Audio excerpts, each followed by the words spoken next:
आमच्या प्रिय बंधू बहिणींना येशू ख्रिस्ताच्या नावाने आमचे नमस्कार. सर्वे संगे सकाळ हा कार्यक्रम तुम्हाला स्वागत करत आहे. प्रत्येक दिवस पहाटे तुम्ही एक कार्यक्रम पाहू शकता. दिवसभर तुम्हाला देवाची उपस्थिती तुमच्या बरोबर तुम्ही जाणून घेणार. आजच्या वचन जाऊया रोमकरांसपत्री 6 अध्याय 6 वचन. हे आपल्याला ठाऊक आहे की हे पापाच्या अधीन असलेल्या आमच्या शरीर नष्ट होऊन आपण यापुढे पापाच्या दास्य करू नये म्हणून आपल्यातील जुनं मनुष्य त्याच्या बरोबर वधस्तंभावर खिळलेला गेला. आमच्यातील जुना मनुष्य त्याच्या बरोबर वधस्तंभावर खिळलेला गेला. आपल्याला ठाऊक आहे फक्त येशू ख्रिस्त देवाचे पुत्र तोच वधस्तंभावर खिळलेला गेला. तो आमच्या पापासाठी, आमच्या सर्व पापासाठी त्याला मारले. कारण पापाचे वेतन मरण आहे, पण देवाचे कृपादान प्रभू येशू ख्रिस्तामध्ये सार्वकालिक जीवन आहे. रोमकरांसपत्री 6:23 असं म्हणते. पण इथं वचन काय म्हणतो? येशू खिळलेला गेला, पण येशूच्या बरोबर वधस्तंभामध्ये आमचं जुनं शरीर, जुनं मनुष्य त्याच्या बरोबर मारून टाका. कारण करितकरास दुसरी पत्री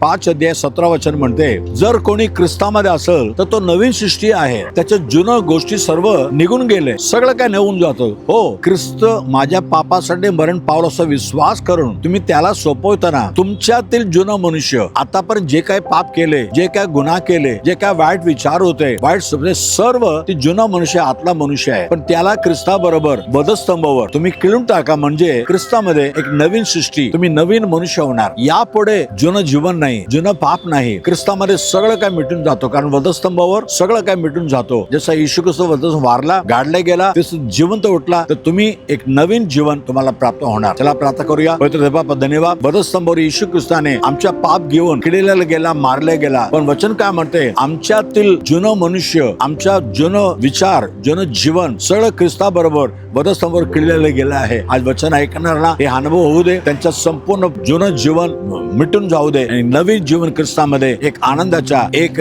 तारणाच्या, एक विश्वासाचं जीवन सुरू होऊ दे प्रभू. आणि त्यांच्या सर्व मागणी तू पुरी कर येशूच्या नावाने. त्यांच्या सर्व गरजा पूर्ण कर, त्यांना आशीर्वादित कर. येशूच्या नावाने मागितो मला एक प्रभू राजा. Amen, amen. God bless you. उद्या सकाळी पुन्हा पाहूया. आमेन.